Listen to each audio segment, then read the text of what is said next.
ના. ઓકે, તો આજે છે ને આપણે Vue.js સ્ટાર્ટ કરીએ છીએ. પહેલા છે ને આજે બેઝિકલી આજનો અજેન્ડા પહેલા બતાવી દઉં. આજે આપણે થોડુંક થિયોરેટિકલ નોલેજ જોશું. What is Vue.js, why Vue.js, ને એડવાન્ટેજ, ડિસએડવાન્ટેજ, અને પછી એમાં કયા કયા ફીચર્સ અવેલેબલ છે એ, અને લાસ્ટમાં હેલો વર્લ્ડ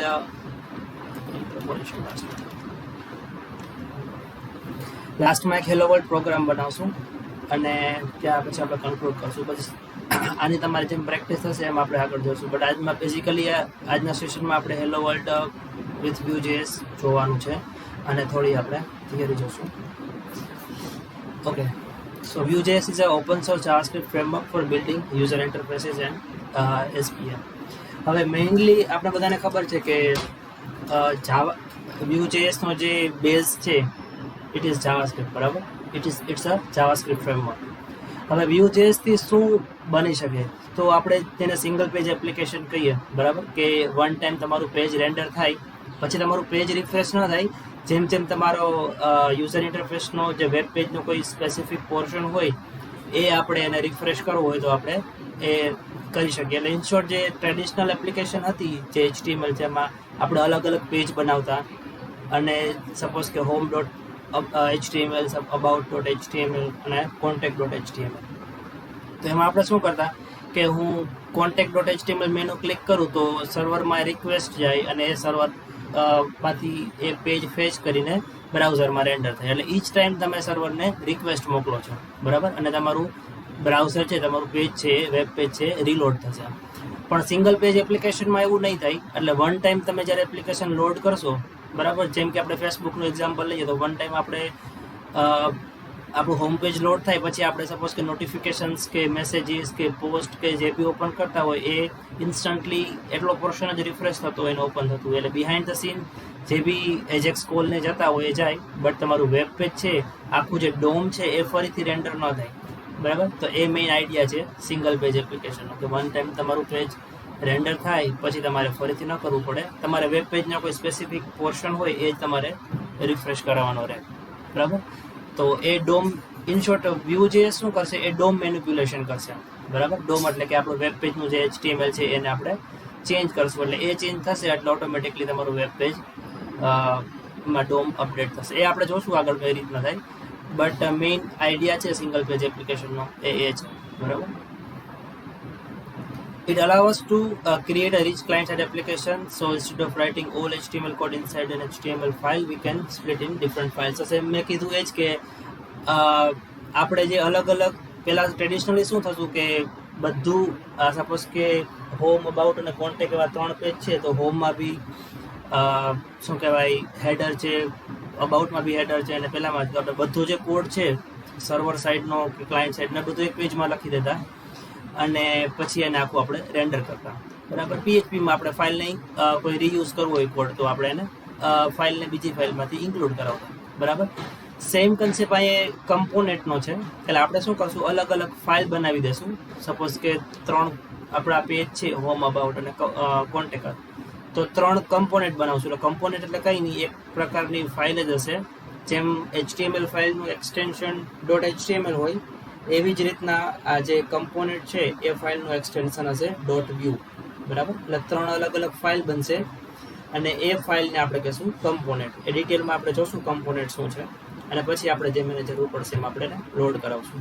કમ્પોનેન્ટનો મેઇન પર્પઝ છે રીયુઝેબિલિટી. આપણે જેમ જેમ કોઈ બીજા પેજની અંદર આપણે સેમ શું કહેવાય, સપોઝ કે એવું હોય કે રિસન્ટ પોસ્ટ મારે ડિસ્પ્લે કરાવવાની છે મલ્ટિપલ પેજમાં, તો હું શું કરું, રિસન્ટ પોસ્ટનો એક કમ્પોનેન્ટ બનાવું, બરાબર, અને એને મલ્ટિપલ ફાઇલની અંદર હું કોલ કરાવું, બરાબર. એટલે એ રીયુઝ થાય. ઇન શોર્ટ તમારે સેમ કોડ મલ્ટિપલ ટાઈમ ન લખવો પડે. Okay, so which is component, આપણે ડિટેલમાં જોશું એને. હવે compare to other JavaScript framework મારે શું કામ Vue.js યુઝ કરવું જોઈએ, why should I use Vue.js? સો થોડાક એડવાન્ટેજીસ છે જોઈએ આપણે, which is extremely lean and small. તો આપણે કોર Vue.js ફ્રેમવર્કની વાત કરીએ તો એની સાઇઝ છે 33 kilobyte, which is actually too small compare to other JavaScript framework like React and Angular, which do not include router. So router છે actually અલગ એક અલગ લાઇબ્રેરી છે વ્યૂ રાઉટર, એટલે એ આ 33 કિલોબિટમાં આપણે ઇન્ક્લુડ નથી કરતા, બટ સ્ટીલ આપણે જો કોર ફ્રેમવર્કને આપણે કન્સિડર કરીએ તો which is extremely small compare to other JavaScript framework. That is one of the advantage. અને એના કારણે એનું જે પરફોર્મન્સ છે બરાબર DOM મેનિપ્યુલેશનનું એ એકદમ which is it is more faster than other framework. So that two are one of the advantages.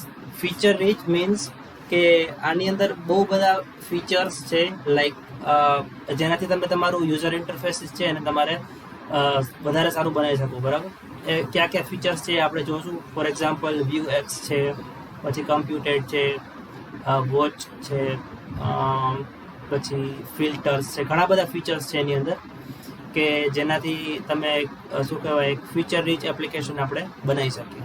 બરાબર. એક્સટેન્ડેબલ means કે આપણે અલગથી કોઈ બહારની કોઈ થર્ડ પાર્ટી લાઇબ્રેરી નાખીને આપણી એપ્લિકેશનમાં આપણે એપ્લિકેશનને એક્સપાન્ડ કરવી હોય તો ઇઝીલી એક્સપાન્ડ થઈ શકશે. સપોઝ કે મેં એક્ઝામ્પલ લીધું છે વ્યૂ રાઉટર, તો Vue router external which is a part of Vue.js but external library છે which is not part of the core framework. તો એ આપણે એપ્લિકેશનની અંદર એડ કરી શકશું અને આપણે એપ્લિકેશનને એક્સપાન્ડ કરી શકશું. બરાબર. સિમ્પલ ઇન્ટિગ્રેશન, હવે આ પોઈન્ટ સ્પેશિયલી એવું એના માટે છે કે સપોઝ કે તમારો કોઈ એક્ઝિસ્ટિંગ પ્રોજેક્ટ છે અને then you have or your client has decided કે મારે Vue.js યુઝ કરવું છે, તો આપણે એક્ઝિસ્ટિંગ પ્રોજેક્ટમાં લાઈક jQuery આપણે પ્લગ ઇન પ્લે કરી શકીએ અને આપણે Vue.jsના ફીચર્સને યુઝ કરી શકશું. બરાબર. તો એ બી સિમ્પલ ઇન્ટિગ્રેશન છે. અને ઇવન તમારે ફ્રોમ સ્ક્રેચ સ્ટાર્ટ કરવું હોય તો નેક્સ્ટ સ્લાઇડમાં છે Vue CLI, એ બી ડિટેલમાં જોઈશું આપણે એ જ્યારે ટોપિક આવશે ત્યારે, તો એ બી પોસિબલ છે. બરાબર.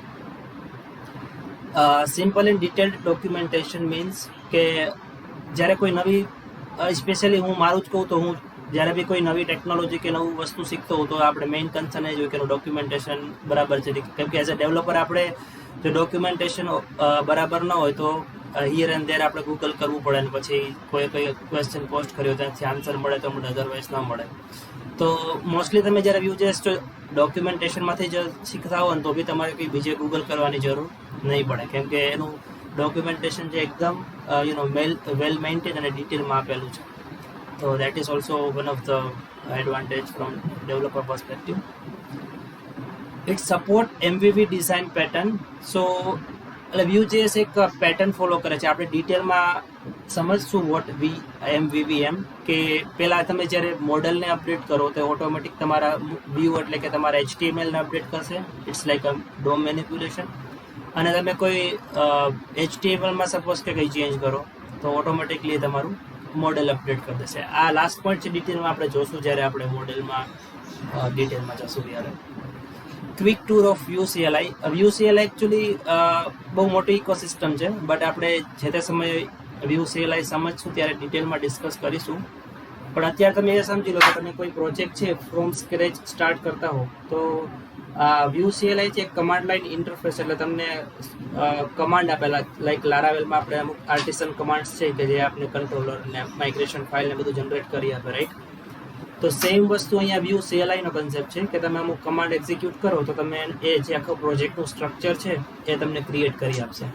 Okay, useful for rapid project creation. બરાબર. તમારે એના માટે આખું ફોલ્ડર સ્ટ્રક્ચર બનાવવાની જરૂર નથી, Vue CLI તમને કરી આપશે. પછી સપોઝ કે તમારે કોઈ પ્લગઇન ઇન્સ્ટોલ કરવા છે તો એ બી તમે એક કમાન્ડ એક્ઝિક્યુટ કરો તો તમને કરી આપશે. બરાબર. એટલે Vue CLIમાં ઘણા બધા ફીચર્સ છે.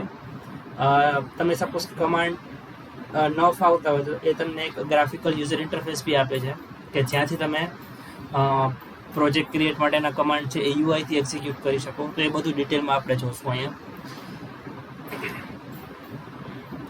સો મારો આઈડિયા એવો છે, at the end of all sessions we should be able to create or build a full functional application from scratch in Vue.js, and we will of course also will learn how to create a single page application, and these are the features of Vue.js like custom directives, mixins. Major feature ની વાત કરીએ so these are the few of them like mixins, routing and more. And of course like how to mostly મને લાગે છે કે અહીંયા આપણે unit test કોઈ નહીં લખ્યા હોય કે how to write a unit test. So and at the end of this session we will also learn how to write unit test for our component. Okay, so that is my goal and our goal actually. Okay, so let's write hello world program using Vue.js. બહુ simple છે. આમાં હું તમને basic understanding આપું તો HTML file જ છે, બીજું કંઈ નથી. સો લાઈક jQuery આપણે Vue.jsની CDNમાંથી JS એડ કરી છે અને આ બોડી છે આપણું HTML પોર્શન છે. એક્સપ્લેન કરું છું થોડી વારમાં. And then we have a script. તો આપણે જે જાવાસ્ક્રિપ્ટ પોર્શન છે, જે આપણું મોડેલ છે આપણું Vue.jsનું, એ આપણું કોડ અહીંયા લખશું આપણે, બરાબર. ઓકે, હેલો વર્લ્ડ પ્રોગ્રામ લખીએ એ પહેલાં અત્યાર સુધીમાં કોઈને કંઈ ક્વેશ્ચન કોઈ પણ સ્લાઇડમાં?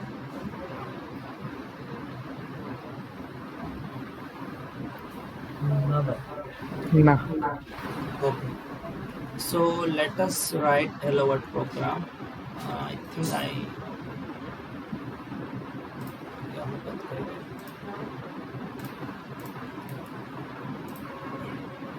ઓકે, મેં HTML ફાઇલ બનાવી છે સિમ્પલ, અને અહીંયા હું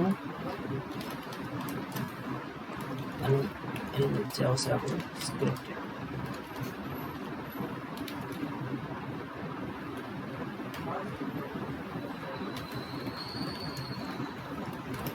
ઓકે, હવે Vue.js થી પહેલાં તો આપણે લાઇબ્રેરી એડ કરવી પડશે, બરાબર. તો એ આપણે ક્યાંથી કરશું? તમે સર્ચ કરો ફોર Vue.js, Vue.js.org. એમાં તમે જાઓ ઇન્સ્ટોલેશનમાં, અને અહીંયા લાસ્ટમાં હશે. બે વર્ઝન છે, ડેવલપમેન્ટ અને પ્રોડક્શન. ડિફરન્સ એ છે કે પ્રોડક્શન વર્ઝનમાં આપને કોઈ એરર આવશે તો આપને કોન્સોલમાં નહીં બતાવે ફોર સિક્યોરિટી રીઝન, અને ડેવલપમેન્ટ વર્ઝનમાં તમને બતાવશે. તો અત્યારે આપણે ડેવલપમેન્ટ વર્ઝન યુઝ કરશું. આને ક્લિક કરીશ તો એ ડાઉનલોડ થશે, or you can use this file as well, બરાબર. આને હું એકચુઅલી ડાઉનલોડ કરી લઉં. તો વેકેન્સી વ્યૂ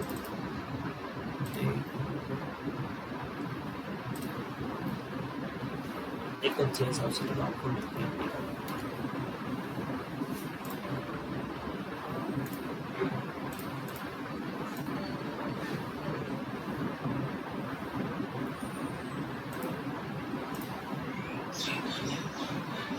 ઓકે, તો Vue.js ફાઇલ અહીંયા છે. તો હવે હું એને એડ કરી દઉં અહીંયા.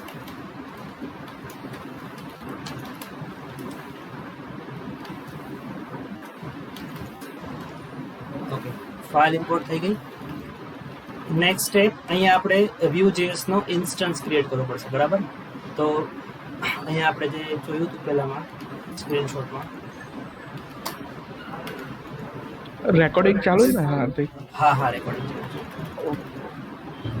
જો અહીંયા આપણે પહેલા શું કરવું પડશે કે આ જે લાઇબ્રેરી એડ કરી, બરાબર, એની અંદર આ Vue.js નો ઇન્સ્ટન્ટ Vue.js નો ક્લાસ લખેલો હોય, રાઈટ. તો હવે આપણે શું કરવું પડે કે Vue.js નો એક ઓબ્જેક્ટ બનાવવો પડશે, અને ઇન્સ્ટન્સ, એની અંદર આપણે Vue.js ના જેટલા બી ફીચર્સ છે, ફંક્શન્સ, મેથડ્સ, ડેટા, એ બધું આપણે લખી શકશું. તો લાસ્ટમાં અહીંયા લાઈક jQueryમાં કેમ આપણે બધો કોડ છે એ ડોક્યુમેન્ટ રેડીમાં લખતા, રાઈટ. તો સેમ વસ્તુ Vue.js નો બી બધો કોડ છે આપણે Vue ઇન્સ્ટન્સમાં લખવાનો. સો પહેલાં Vueનો આવી રીતના ક્લાસ, એની અંદર ઓબ્જેક્ટ લાઈક ધીસ, અને એને હું કોઈ વેરિયેબલમાં સ્ટોર કરું તો બી ચાલે, બટ મારે વેરિયેબલ કંઈ યુઝ નથી કરવું તો હું એને નહીં લખું. હવે ફર્સ્ટ એની પ્રોપર્ટી છે એલિમેન્ટ. હવે એલિમેન્ટ મીન્સ કે શું? આપણે Vue.jsના ઇન્સ્ટન્સને એવું કહેવું પડશે કે આખા HTMLમાં મારું ટેમ્પલેટ કયું છે, મીન્સ કે હું કયા HTMLના પોર્શનની અંદર Vue.jsનો કોડ લખીશ, બરાબર. જો એ મારે અહીંથી સ્પેસિફાઈ કરવું પડશે, બરાબર. તો હું એને એમ કહીશ કે મારો Vue.jsનો બધો કોડ છે એ આ ડીવની અંદર હશે, બરાબર. તો આ ડીવ છે એ મારું ટેમ્પલેટ થયું, બરાબર. તો હું એને અહીંયા એક આઈડેન્ટિફાઈ કરી એક આઈડીથી, અહીંયા તમે કોઈ બી આઈડી આપી શકો. સપોઝ કે મેં આપ્યું એપ્લિકેશન, તો અહીંયા હું આપીશ આઈડી છે એટલે હેઝ એપ. જો મારો ક્લાસ હોત તો ડોટ, બરાબર. એટલે હવે શું થયું, આનાથી વસ્તુ મેં મારું ટેમ્પલેટ સ્પેસિફાઈ કર્યું કે જે મારું વર્કિંગ એરિયા છે એ આ હશે. આ ડીવની બહાર હું કોઈ Vue.jsનું સિન્ટેક્સ લખીશ કે કોડ લખીશ તો એ વર્ક નહીં કરે, બરાબર. જો તમારે એની બહાર બી જોતું હોય તો તમે બોડીમાં કદાચ નહીં આપી શકો, પણ તમારે ડીવમાં જ આપવું પડશે. એટલે તમે એમ સમજો કે આ તમારું કન્ટેનર છે અને આની અંદર તમારો Vue.js નો બધો કોડ આવશે, બરાબર. આની બહાર નહીં ચાલે. ઓકે, નેક્સ્ટ વસ્તુ. હવે જાવાસ્ક્રિપ્ટમાં આપણને ખબર છે મારે કોઈ વેરિયેબલ બનાવવું હોય તો હું વાર અથવા લેટ યુઝ કરું, બરાબર. સપોઝ કે હું કરું let message equal to something, બરાબર. આવી રીતના હું વેરિયેબલ ડિક્લેર કરતો. બટ સેમ વસ્તુ મારે જો Vue.js-માં વેરિયેબલ ડિક્લેર કરવું હોય તો મારે યુઝ કરવું પડશે ડેટા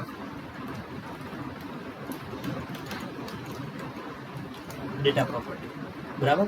ડેટા અને પછી અહીંયા ઓબ્જેક્ટ. સિન્ટેક્સ તમારે થોડી સ્ટાર્ટિંગમાં યાદ રાખવી પડશે, પછી તમે ફેમિલિયર થઈ જશો, બરાબર. હવે આ ડેટા પ્રોપર્ટી છે, આની અંદર તમે બધા વેરિયેબલ્સ ડિક્લેર કરી શકશો. સપોઝ કે મેસેજ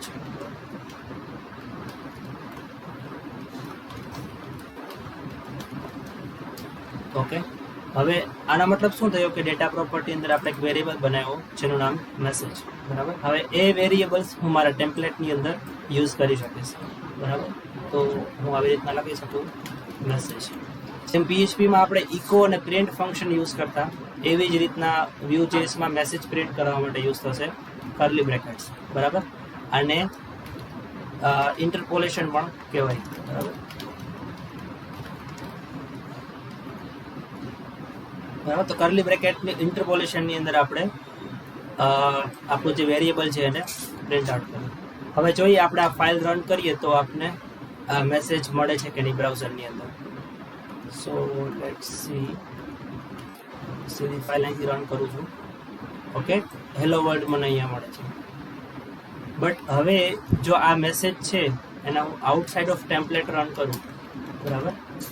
કેમ કે આપણે આપેલું છે કે Vue.js-નો જે સ્કોપ સ્ટાર્ટ થાય છે, જે એલિમેન્ટ જે ટેમ્પલેટમાં આપેલું છે એ આ ડીવ આપેલો છે, એની બહાર કંઈ પણ મેં કીધું એમ વર્ક નહીં કરે, તો એઝ અ સ્ટ્રિંગ કન્સિડર કરશે, બરાબર. અને કદાચ કોન્સોલમાં આપને મે બી એરર બી હશે, ના કોઈ ટેકનિકલ એરર નથી, but A as a string consider કરશે. કોઈ સિન્ટેક્સ એરર નથી એટલે એરર નહીં બતાવે કોન્સોલમાં. અને આપણે ડેવલપમેન્ટ વર્ઝન યુઝ કરે છે એટલે આપણે કહે છે કે you are running Vue.js in development. Okay, so અહીંયા સુધીમાં કોઈને કંઈ ક્વેશ્ચન? No. બધાને ક્લિયર? હા. Okay, great. હવે આ જે ઇન્ટરપોલેશન છે એમાં એને જસ્ટ આપણે વેરિયેબલને પ્રિન્ટ કરાવવા માટે જ યુઝ નથી કરી શકતા, એની અંદર આપણે કોઈ પણ વેલિડ જાવાસ્ક્રિપ્ટ એક્સપ્રેશનને બી લખી શકીએ. ફોર એક્ઝામ્પલ હું એમ કહું કે મારી પાસે બીજો વેરિયેબલ છે એજ, લેટ્સ સે 30. ઓકે, હવે મારે સપોઝ કે કોઈ એવો મેસેજ પ્રિન્ટ કરાવવો છે કે એજ છે એ લેસ ધેન 30 હોય તો મારે કંઈક અલગ પ્રિન્ટ કરાવવું છે. અને સપોઝ કે હું એજ કરી દઉં 20, તો સપોઝ કે અહીંયા હું એજ પ્રિન્ટ કરીશ, હું કહું કે એજ ઇઝ 20, બરાબર. તો ઓફકોર્સ મને આ આઉટપુટ આપવાનું છે. બટ હવે મારે અહીંયા કંઈક કન્ડિશનલી કંઈક મેસેજ પ્રિન્ટ કરાવવો છે કે ઇફ એજ ઇઝ, અહીંયા હું ટર્નરી ઓપરેટર બી લખી શકું. સપોઝ કે એજ ઇઝ ગ્રેટર ધેન 20, તો મારે મેસેજ પ્રિન્ટ કરાવવો છે લેટ્સ સે એલિજિબલ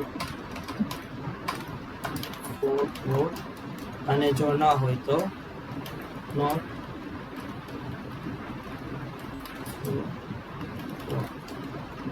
તો આ કેસમાં મને મળવું જોઈએ નોટ એલિજિબલ ફોર વોટ, બરાબર, કેમ કે એજ છે 20 છે, બરાબર. તો તમારે કોઈ કન્ડિશનલ મેસેજ પ્રિન્ટ કરાવવો હોય તો બી તમે કરાવી શકો. એટલે કોઈ બી જાવાસ્ક્રિપ્ટ આપણે ટૂંકમાં ઇન શોર્ટ જે વેલિડ કન્ડિશન જે આપણે લખતા હોય ઇફમાં, એ વેલિડ કોઈ બી કન્ડિશન હોય, વેલિડ એક્સપ્રેશન જે બી લખતા હોય એ આપણે આ ઇન્ટરપોલેશન અથવા તો કર્લી બ્રેકેટ્સની અંદર લખી શકશું. ઓકે, આમાં કોઈને કંઈ ક્વેશ્ચન? ના. All good? Yes. ઓકે, બીજા કોઈને કંઈ ક્વેશ્ચન? ઓકે, સો ઇન્ટરપોલેશન જોયું અને JavaScript expression. So with that આજના ટોપિક્સ તો આપણે કવર થઈ ગયા છે. હવે કાલના ટોપિકમાં આપણે થોડું એક્સ્ટ્રા વન સ્ટેપ જોશું કે એટ્રીબ્યુટ બાઇન્ડિંગ શું છે, ડિરેક્ટિવ શું છે, બરાબર, એ આપણે ડિટેલમાં જોશું. આજે હું એ કવર નથી કરતો, આજે આપણે આટલું જ રાખીએ. બટ હું આજ અને કાલના સેશન ના બિહાફ પર હું તમને થોડીક એક્સરસાઇઝ સેન્ડ કરું છું. મેક શ્યોર કે તમે બધા પરફોર્મ કરો અને મેક શ્યોર કે તમે hello world program without any syntax error તમે લખી શકો. જો એટલું તમને ફાવી જશે પછી આગળના ટોપિક્સ કવર કરવામાં પ્રોબ્લેમ નહીં આવે. ઓકે, એક વસ્તુ હા અહીંયા બતાવવાની મારે તમને રહી ગઈ. તમે ક્રોમમાં આવું સર્ચ કરશો ને, વ્યૂ ડેવ ટૂલ્સ, એટલે તમને ક્રોમ એક્સટેન્શન મળશે. અહીંયા ફર્સ્ટ ઓપન કરશો ને એટલે તમારામાં જો ઇન્સ્ટોલ નહીં હોય ને તો એડ ટુ ક્રોમ લખેલા આવશે. મારામાં ઓલરેડી છે એટલે રિમૂવ લખેલા આવે છે. તમે જેવું એડ ટુ ક્રોમ કરશો ને એટલે અહીંયા છે ને વ્યૂ ડેવ ટૂલ્સ વ્યૂનો આઇકોન આવી જશે. હવે આ કેના માટે છે કે એઝ અ ડેવલપર આપણે જ્યારે ડેવલપિંગ કરતા હોય ને ત્યારે આપણે અમુક વસ્તુ ડીબગ કરવું હોય કે સપોઝ કે અહીંયા મેં મેસેજમાં વેલ્યુ આપી છે, પછી આ વેરિયેબલ છે ને હું ડાયનામિક ચેન્જ કરતો હોઉં, બરાબર, આ વેલ્યુને રીઅસાઇન કરતો હોઉં અથવા તો વેલ્યુ ઓવરરાઇડ કરતો હોઉં, તો પછી મારે રન ટાઈમ વેરિયેબલને ડીબગ કરવો હોય તો કઈ રીતના કરી શકાય? તો એના માટે આ ડેવ ટૂલ્સ હોય છે કે જેમાં આપણે છે ને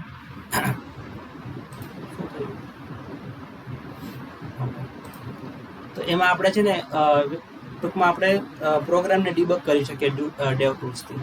હવે ઇન્સ્ટોલ થયા પછી તમે છે ને ઇન્સ્પેક ઓપન કરશો ને તો લાસ્ટમાં વ્યૂ ટેબ એડ થઈ જશે, બરાબર. હવે એની અંદર આપણે જેમ જેમ જોઈશું ને આગળ એમ ઘણું બધું આવશે. અત્યારે આપણે લેટેસ્ટ વર્ઝન યુઝ કરીએ છીએ Vue.js 2.6.11. લેફ્ટ સાઈડ છે ને જેટલા બી આપણે કમ્પોનેન્ટ યુઝ કરીએ એ આવશે. રાઈટ નાવ અત્યારે કોઈ કમ્પોનેન્ટ નથી એટલે રૂટ કમ્પોનેન્ટ જ બતાવે છે. રૂટ મીન્સ કે શું? આજે આપણું મેઇન ઇન્સ્ટન્સ છે ને રૂટ ઇન્સ્ટન્સ એ બતાવે છે. અને પછી Vuex આપણે જોશું ત્યારે Vuexની અંદરમાં જે બી હશે એ આવશે. ઇવેન્ટ્સ જોશું આપણે, પછી રાઉટિંગ યુઝ કરશું ત્યારે રાઉટિંગ આવશે, બરાબર. અને રિફ્રેશ તમારે કદાચ સમહાવ લેટેસ્ટ ડેટા અહીંયા ના હોય તો તમે રિફ્રેશ કરી શકો. હવે રૂટ ઇન્સ્ટન્સ પર ક્લિક કરું ને તો અહીંયા જો ઓલરેડી હાઇલાઇટ કરે છે કે કેટલો પોર્શન છે રૂટ ઇન્સ્ટન્સ છે. પછી બીજા બી કમ્પોનેન્ટ આવશે ને તમે એની પર હોવર કરશો ને તો એ જેટલા પોર્શનમાં એ કમ્પોનેન્ટ હશે ને એ હાઇલાઇટ થશે આવી રીતે. હવે રૂટ ઇન્સ્ટન્સ મેં ક્લિક કર્યું તો એની રાઈટ સાઈડ એ ઇન્સ્ટન્સમાં જેટલી બી ઇન્ફો પ્રોપર્ટીઝ હશે ને એ બતાવશે. ફોર એક્ઝામ્પલ ડેટા પ્રોપર્ટી આપણી અહીંયા છે 2 વેરિયેબલ, બરાબર, તો એ વેરિયેબલ્સ મને અહીંયા બતાવે છે. અને સપોઝ કે રન ટાઈમ તમારે એ વેરિયેબલ ચેન્જ થતા હોય તો તમને એ જે લેટેસ્ટ વેલ્યુ હશે વેરિયેબલની તમને અહીંયા બતાવશે, બરાબર. તો તમે આપણે જોશું જે આગળ જેમ જેમ વધશું એમ કે ડેવ ટૂલનો કઈ રીતના યુઝ કરી શકાય. બટ મેક શ્યોર કે તમે બધા ડેવ ટૂલ તમારા ક્રોમમાં ઇન્સ્ટોલ કરી લેજો. ઓકે, કોઈને ક્વેશ્ચન ડેવ ટૂલમાં? ઓકે, સો અગેન એકવાર કાલનો એજન્ડા જોઈ લઈએ. કાલે આપણે જોશું એટ્રીબ્યુટ બાઇન્ડિંગ અને ડિરેક્ટિવ્સ, બરાબર. તમારે થોડું એડવાન્સમાં પ્રિપેર થઈને આવવું હોય તો આવી શકો.